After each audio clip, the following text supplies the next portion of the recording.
আওতায় চর অঞ্চলের আমরা ইতিমধ্যেই এই প্রথম আমরা সেচ যন্ত্র আমরা বিতরণ করলাম।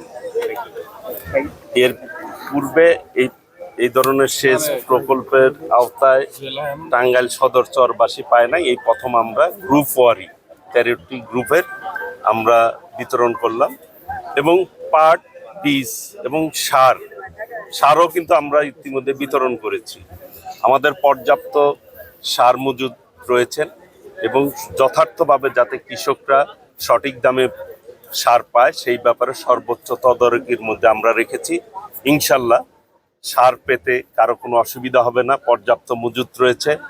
আগামী দিনে এই প্রান্তিক কৃষকরা যাতে সব বিষয়ে উপকার পায় সেই ব্যাপারে আমরা সর্বোচ্চ পদক্ষেপ নিব।